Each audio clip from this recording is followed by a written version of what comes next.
Trump was talking about voter fraud on election day. Yes. And he was very specific too. He talked about there being, quote, massive cheating in the key swing state of Pennsylvania. As soon as he won Pennsylvania and won the election, we didn't hear any more about massive cheating. What happened to it? Or is there only voter fraud when Trump thinks he's about no? Like this is a joke conversation. Like this is like not a real. I want to have like a. We need to have like a. What do people always do? The groups they make, the safe spaces, when they all complain about how much I throttle the out of them. The support groups. There needs to be like a liberal support group where we can all just say like, "Hey, how are you doing, guys?" It is like kind of wacky that we have to actually have some of these arguments that are so like obviously farcical, right? Like it's like everyone here knows that it's obviously insane that Donald Trump would say there was massive voter fraud before literally seeing a single shred of evidence for any voter fraud, right? We all know that's insane, right? Okay. And when we have these arguments publicly, this is like for them, for the conservatives, because it's like for show, right? Because this is not like this is not a rational human thought, right? There's nothing that an ordinary thinking, compiling information human being would look at a claim like that and think, wow, he just made one of the most insane claims in all of U.S. history, that there was rampant voter fraud, top-down coordinated in a state, with no evidence. It's kind of wild. So that's kind of wacky. I don't believe that for a moment. I do believe, and Republican pollsters, even before President Trump, have said that the margin in many of these large Democratic cities, be they Baltimore, be they Philadelphia, that there is fraud. The answer again is too big to be rigged. There were rural votes. There was a margin that was larger. So there was massive cheating in Pennsylvania. There was cheating in Pennsylvania. In 2024. And you have no evidence of, why would you make that claim with no evidence of it? In 2024. You just started the interview saying this was a fair election. No one disputes That's what I said. It was too big to be rigged. You said that later. No. By the way, President Trump. Like where's that email that I got? He's living in slogans, right? Was it a fair election? I think it was a fair election. It was a fair election. Was it rampant voter fraud in Pennsylvania? Yeah, there was. So which one is it? Oh, wait, hold on. Too big to rig. That's it. Wait, so was there? No. Too big to rig. So there was a voter fraud.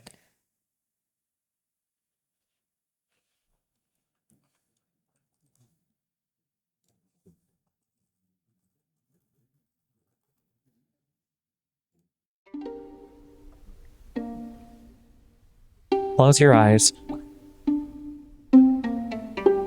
Turn down your brain.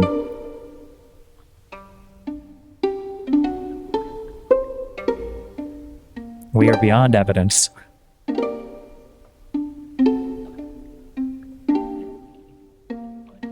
When my candidate wins, there was no rampant voter fraud. And if I said there was, then there was. And there's nothing contradictory about those two statements. Just repeat after me. Too big to rig.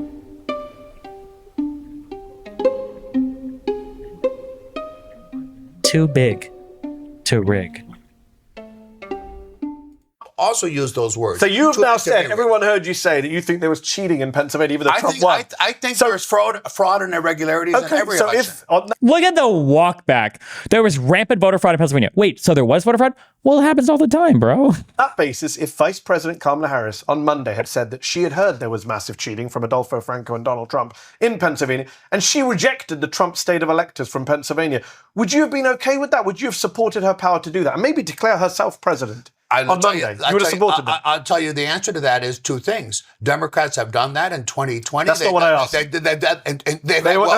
never done that. Al Gore lost in 2000. Many would say he won, but handed over power without an insurrection. It's not his to hand. Kamala Harris. According to Donald Trump's theory, the vice president gets to decide. So, could Kamala Harris on Monday have declared herself president on the basis of massive cheating in Pennsylvania? She could have declared herself anything. You would have supported that. No, why not? Because I don't think the margins were close enough to justify a contestant.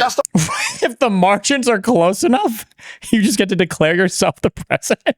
Well, I'm sorry, which article of that is in the Constitution? What? But that's not what Donald Trump said at the time. The vice president has the power to reject fraudulently chosen electors. That's what Donald Trump said on January the 5th. He didn't add your little caveat of how big or small the result. He said the vice president has the power. Well, today the president tweeted about the vice president, saying the vice president has the power to reject fraudulently chosen electors. But we asked tonight, does the vice president really have any power to reject electors? And this evening, what our John Carl is learning about Pence's plan, at least for now. He lost at the polls, he lost in the courts. Now Donald Trump is demanding that his own vice president act to overturn the results of the presidential election. I hope that our great vice president comes through for us. He's a great guy. Of course, if he doesn't come through, I won't like him quite as much. The vice president has the power to reject fraudulently chosen electors. That's just not true. Pence has no actual power to change or reject any electoral vote. And one of Trump's longtime lawyers is saying as much, directly contradicting the president. I actually don't think that's what the Constitution has in mind. If that were the case, any vice president could refuse any election. Pence has been trying to walk a fine line, not repeating the president's conspiracy theories while remaining ever loyal. I'm here because I stand with President Donald Trump.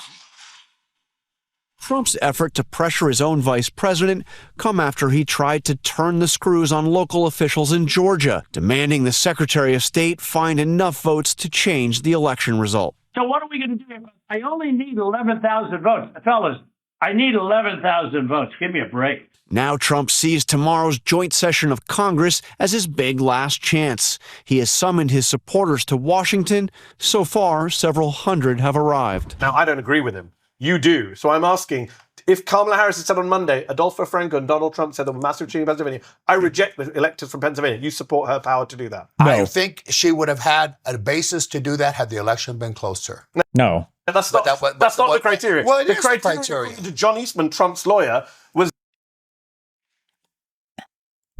This is not true, right? I'm going to assume this is some CNN fake news. There's no fucking shot. I haven't watched this. I only read the tweet. There's no fucking way that this is real, right? About that.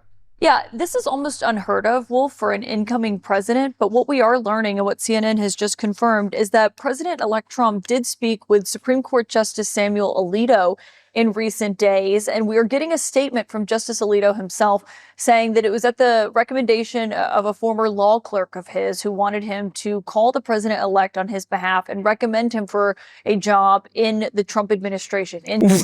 What?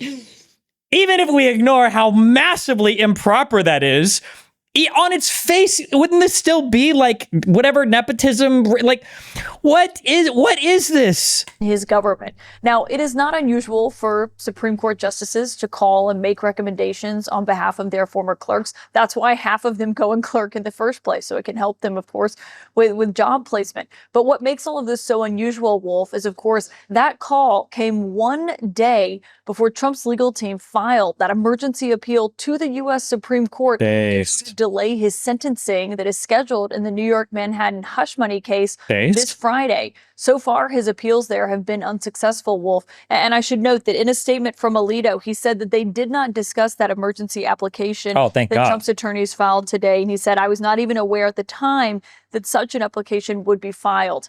I should note, Wolf, we did have an idea generally that Trump's team was going to try to file something to the Supreme Court. By Trump saying that military force could be used to take Panama, Greenland, do you think the risk of China invading Taiwan increases since it's like the world order rules have changed under Trump? I don't know, maybe. They did not succeed with New York courts, but Alito is saying right now that that was not discussed, despite the fact that they did have this unusual phone call this week, Wolf. Okay. True, Samuel Alexander. There is no conflict of interest. Their interests are aligned. True. What is this? Trump camp was fed questions for Fox News town hall in advance from person inside network. New book says. President-elect Donald Trump's team was given the questions asked by Fox News anchors at an Iowa town hall last January in advance by someone inside the network, according to a forthcoming book. It wasn't a debate. Does this matter that much? It's probably improper, but I don't know if I care that much about this.